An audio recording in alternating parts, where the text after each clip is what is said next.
he's coming up for a breath of air. But he was found floating. So floating in a sea turtle is not normal. Because in a perfectly healthy turtle, the only time they're ever up at the surface is to breathe. But they eat at the bottom, they sleep at the bottom, they do everything at the bottom. So if they are stuck up at the top, that's how you know that something is wrong. So it turns out that he did have a fish hook stuck in his mouth, but that wasn't his biggest problem. Biggest problem was he had a lung infection. So one lung was working better than his other lung, so he had a tendency to float sideways, which we finally got that all cleared up, which is a very good thing. He's finally stopped floating. That was only just a few days ago. But he's still healing. He's still getting better. He still has to finish up his medications. So once he finishes up his antibiotics and he continues to stay flat on the bottom, even when he's off meds, then that means that he'll be able to be released. So hopefully about 3 to 4 weeks, not too much longer. But the cool thing about Mr. T is, one, that huge head. And so the loggerheads are carnivores. So they eat crab, lobster, conch, anything with that hard shell. That's why they need such a big head, such a big beak in order to crush through that stuff. But he is a bigger turtle. He's about 200 pounds, which means that he's now an adult. And his name is Mr. T, so it is actually fitting that he is a mister. So when sea turtles are younger, so turtles like Wasabi and Time, when they're little, they look identical. You cannot tell just by looking at them if they're a boy or a girl. It's only once they hit adulthood, it's about 20 to 30 years old. Then if they're a boy, they get a very long tail. And so he's got a tail. That's how you know that Mr. T is a boy. Whereas if he was a girl, tail would be really short, wouldn't go past the end of his shell. Because sometimes when they do come in, they get named, and then we realize, oops, well, you have the wrong name. So like we do have an April, who's a boy. We do have a George, who is a girl. But again, the turtles, they don't mind. They don't even know that they have a name. But Mr. T, he won't be with us for too much longer. But one of our more interesting turtles. So this guy, this is little Junior. So he came in about a week and a half ago. He was found entangled in fishing line. And so his entanglement was so severe, like that fishing line had been entangled for so long around his left front flipper that it had cut off circulation. So it had pretty much killed his left front flipper, but that's okay. So we had to amputate. So now he only has 3 flippers, but he'll still be able to be released. He'll always look a little bit funny. Think of a 3-legged dog. But he just has to learn how to adapt, and then he'll be able to be released.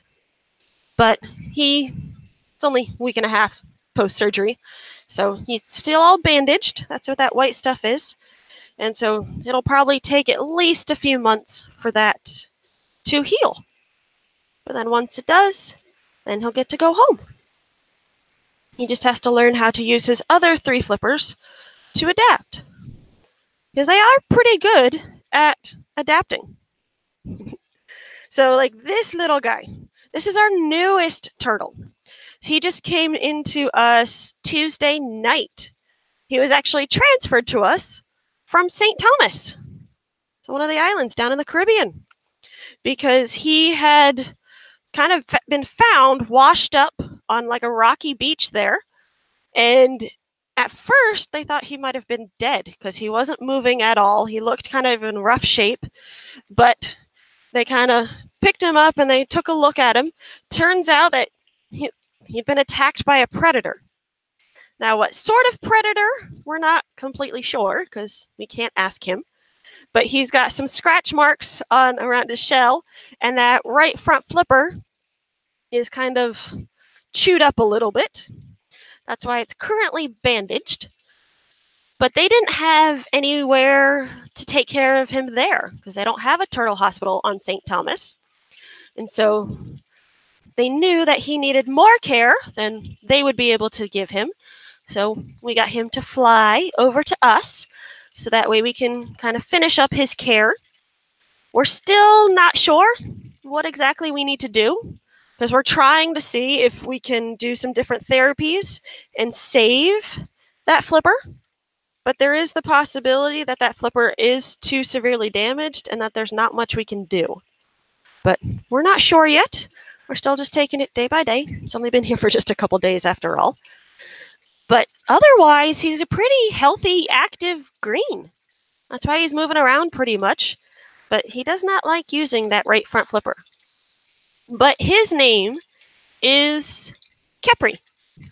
So he's named after the Egyptian god because the little scoots, so the little section on the top of his head, right in the middle, of course he's moving away from me, it looks like his symbol, the god Khepri, because it looks like a little scarab beetle. So sometimes their names are kind of fun. So we're not sure how long little Khepri will need to stay with us. Kind of depends on him and how long it takes for him to get better. But no matter how long it takes, we'll get him healthy again. And then when it is time for him to be released, we'll most likely take him back to St. Thomas because we always like to release them close to where they were found, if that's at all possible. But each turtle is just a little bit different. But most of our patients are in these kind of individual tanks because they're just like us. When you get sick, you stay home from work, you stay home from school so you don't get everybody else sick. Well, that's a sea turtle version. And we're able to pull our water right from the ocean. One of the perks of being right on the ocean, being on an island.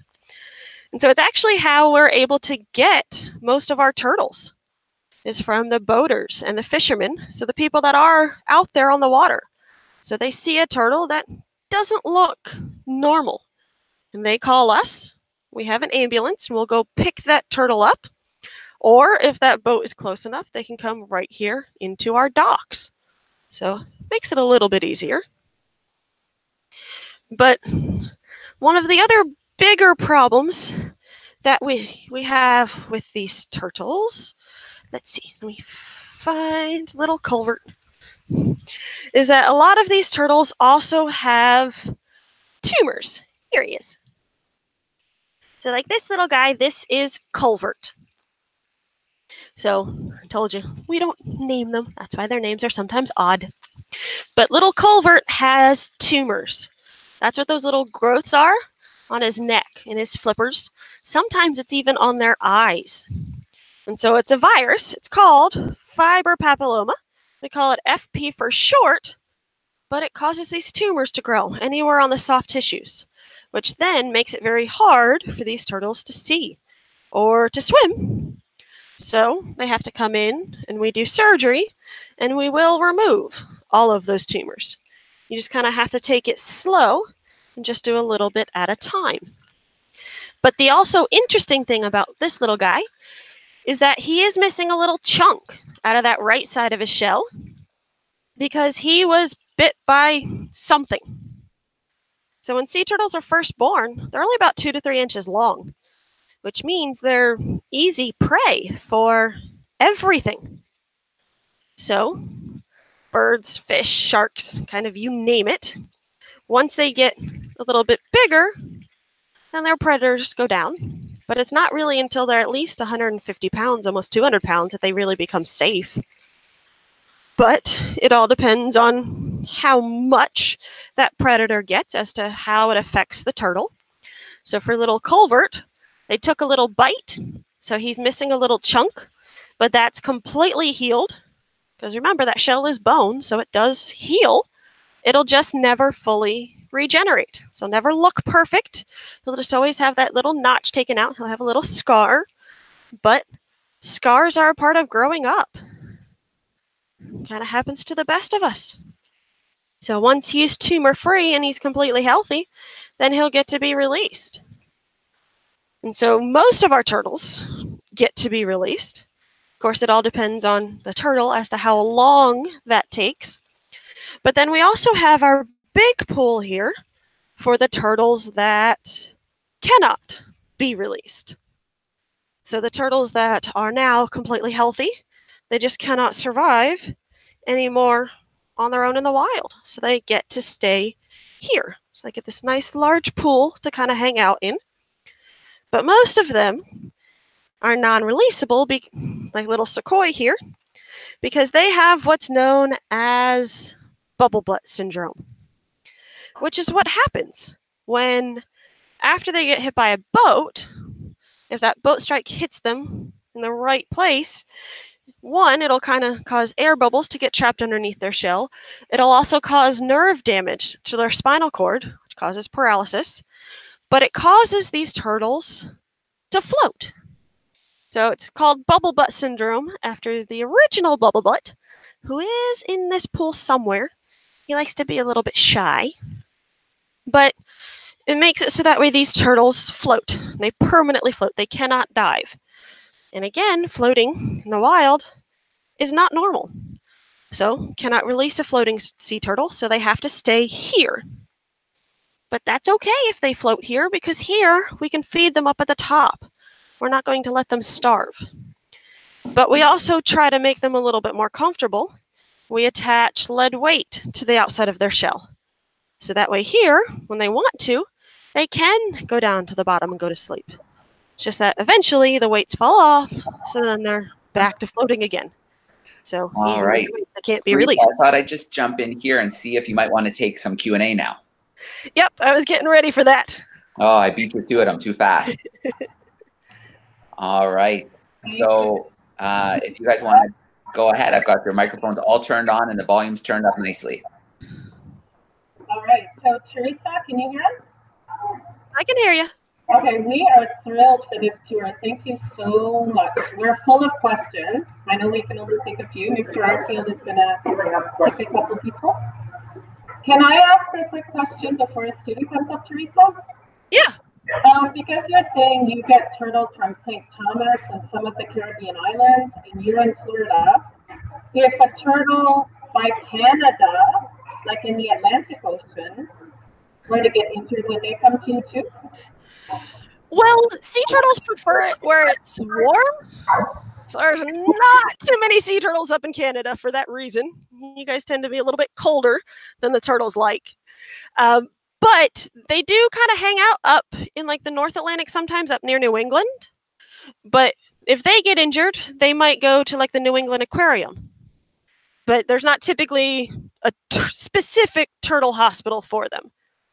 But yeah, then we do sometimes get transfers if they're unable to take care of it. So thank you. We have a student, this is Colleen, and she has a question for you. How much turtles do you have? Currently, we have 59 turtles. So it's kind of on the high end of average for us. Every year, we typically get in about 100. Okay. Thank you. Okay, we have another question. We have a lot of questions for you.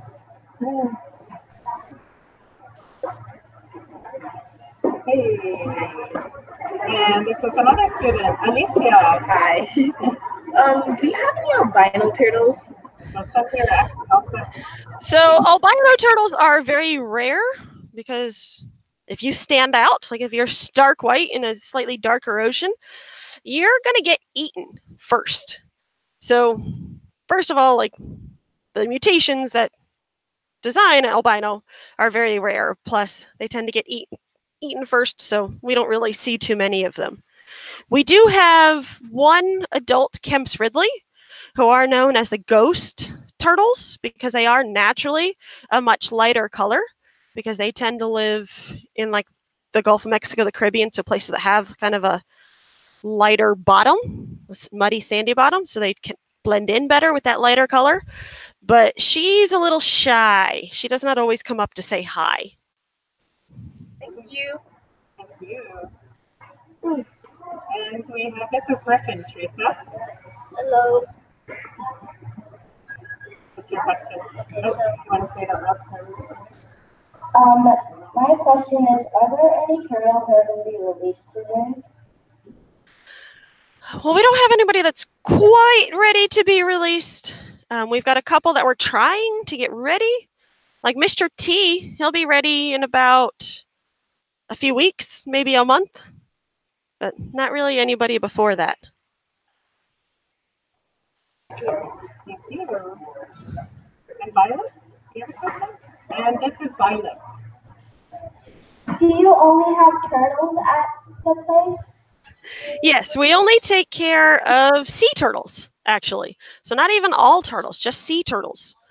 Because there's other facilities down here that'll take care of the birds and the dolphins and the manatees.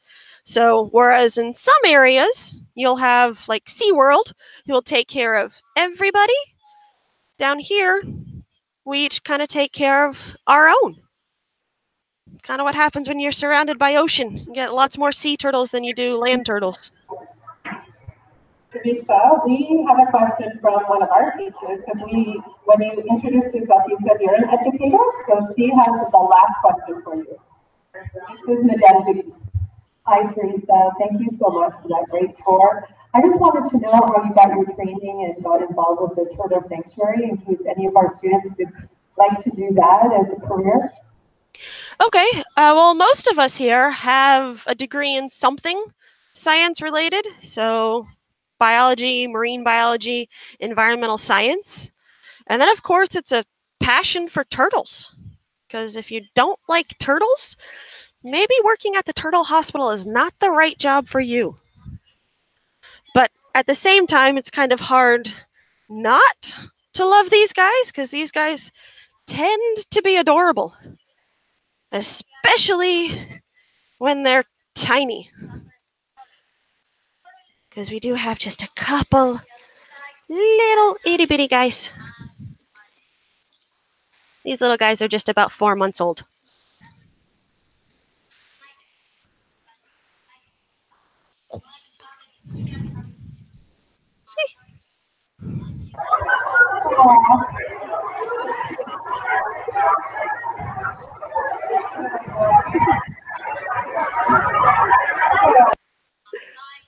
The babies are always the cutest.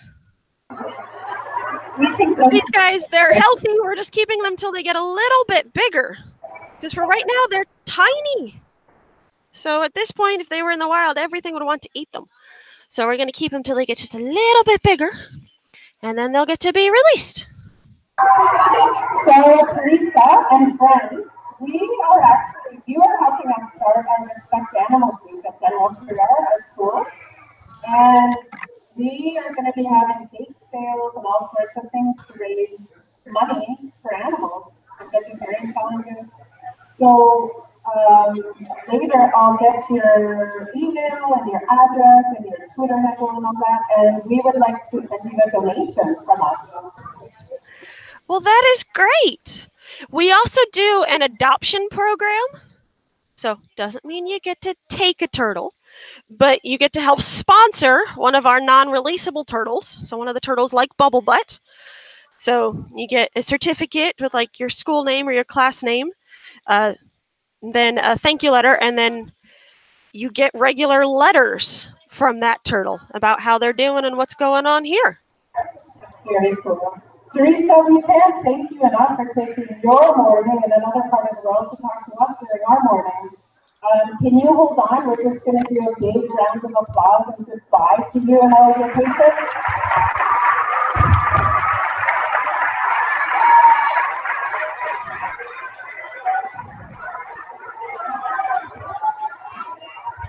Thank you so much, Teresa. You're welcome. You guys enjoy the rest of your day. Thank you.